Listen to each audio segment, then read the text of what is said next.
Hello मेरे प्यारे बच्चों, क्या हाल चाल? बढ़िया साहब। तो आज के इस वीडियो में हम बहुत सारे रसगुल्लों की डिमांड पर एक मजेदार टॉपिक का निपटारा करने वाले हैं।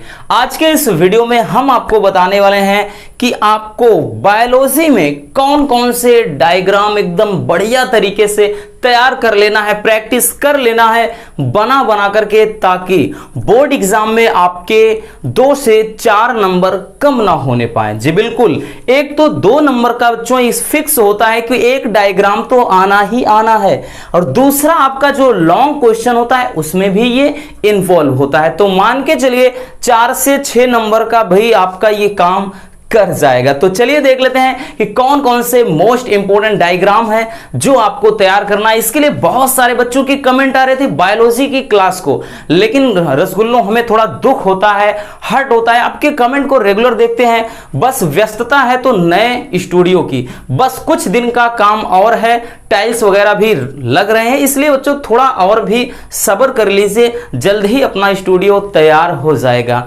चलिए देख लेते हैं बच्चों कि कौन कौन से आपको बायोलॉजी में डायग्राम तैयार करना है। तो सबसे पहला हम बात करें तो परिपक्व पराग कोश के अनुप्रस्थ काट का चित्र, ठीक। और इसमें आपको यह भी बताएंगे कि कौन से सबसे ज्यादा इंपॉर्टेंट है, ठीक। इसके लिए टेंशन नहीं लेना। तो पहला हमने बताया अनुप्रस्थ पराग कोश, ठीक है ना, मतलब परिपक्व पराग कोश की अनुप्रस्थ काट का चित्र आपको बनाना है, ठीक। तो चित्र कैसा बनाना, इसके लिए टेंशन भी नहीं लेना, कहीं जाना भी नहीं है, जाना बस थोड़ा सा साइड में हमको है। तो भाई यहां पर स्क्रीन पर हमने बच्चों लगा दिया है कि किस तरह से आपको परिपक्व पराग कोश के अनुप्रस्थ काट का चित्र बनाना है। आप देख रहे होंगे स्क्रीन पर, इसी तरह से आपको बनाना है। वीडियो को रोक करके अच्छे से उसको स्क्रीनशॉट कर लीजिए, और उसकी बाद में इन सब की पीडीएफ भी मिलेगी, डोंट वरी, ठीक हो गया। चलिए, तो ये आपका काफी ज्यादा मजेदार है। दूसरा है बीजांड का चित्र।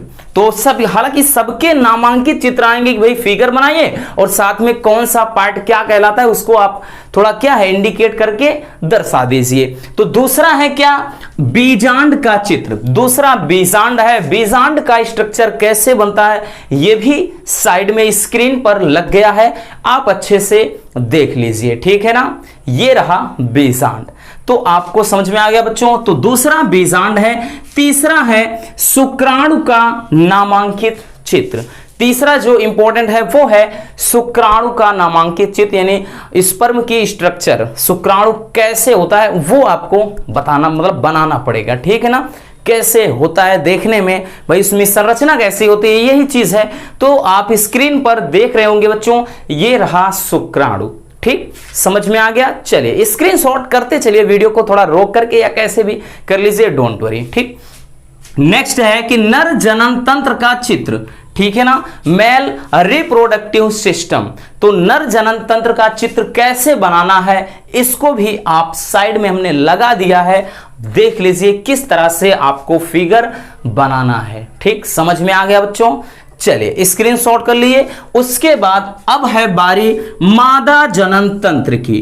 तो मादा जनन तंत्र, फीमेल रिप्रोडक्टिव सिस्टम, ये भी हमने साइड में स्क्रीन पर लगा दिया है, इसको भी आप देख लीजिए कि किस तरह से आपको मादा जनन तंत्र बनाना है, ठीक है ना, हो गया। चलिएगा अगला देख लेते हैं बच्चों। अगला है कि प्रतिरक्षी अणु का चित्र। तो प्रतिरक्षी अणु कैसे बनता है, प्रतिरक्षी अणु की मतलब संरचना कैसी होती है वो स्क्रीन पर आप देख रहे होंगे।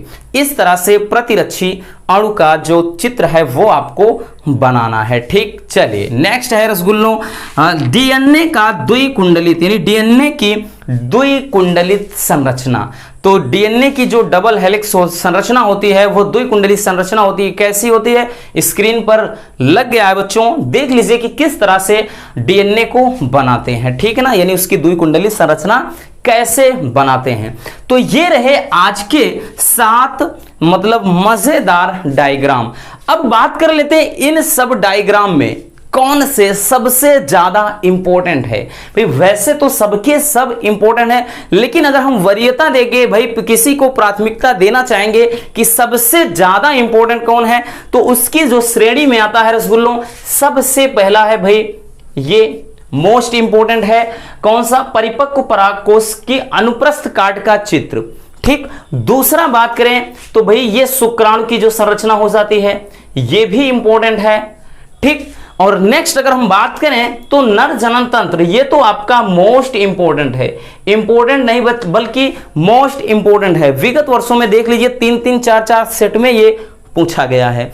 ठीक। और नेक्स्ट है, ये भी बच्चों मोस्ट इंपोर्टेंट है, मादा जनन तंत्र। ठीक। ये आपके दोनों मोस्ट इंपोर्टेंट है। इसमें फिगर भी पूछा जाता है या फिर इसका सचित्र वर्णन भी। तो भाई काम तो हमें भाई करना ही करना, यानी फिगर तो बनाना ही पड़ेगा। अलग से आ गया तो 2 नंबर में आएगा, अगर आ गया सचित्र वर्णन में 5 नंबर में, तो भाई उसमें भी 2 नंबर फिगर के ही आपको मिलते हैं। ठीक। इतना याद रखना बच्चों। तो ये मोस्ट इंपोर्टेंट है। नेक्स्ट है प्रतिरक्षी, तो इतना ज्यादा नहीं है लेकिन हाँ पूछा जाता है कभी कभार, और ये भी आपका मोस्ट इंपोर्टेंट है। ये तो भी इनकी श्रेणी में चलाता है, यानी ये जो आपके 3 हैं ये मोस्ट इंपोर्टेंट यानी बहुत ही ज्यादा महत्वपूर्ण है। और ये क्या है बच्चों, 2 से 3 सेट में हर साल पूछे जाते हैं। तो ये कुछ आज जो 7 यहां पर डायग्राम हमने बनाया, इनको आप बढ़िया तरीके से प्रैक्टिस कर लीजिए बना करके। बाद में इतना वक्त नहीं होगा कि आप चीजों को देख सकेंगे। अलग कैटेगरी है डायग्राम वाले, सारे अलग से आप तैयार करके इनको बढ़िया तरीके दिमाग में स्टोर करके रखिए। हालांकि इसमें आम के अनुप्रस्थ काट की संरचना बनाना है, और एक आता है अपरिपक्व, एक पॉलिनिया, तो उतने ज्यादा वो इंपॉर्टेंट नहीं। ये आपके मोस्ट इंपॉर्टेंट है, आपको इतना ही अच्छे से तैयार कर लेना। ठीक है ना। बस आज के इस वीडियो में इतना ही। मिलने किसी और ऐसे मजेदार वीडियो के साथ। Love you, bye bye, take care.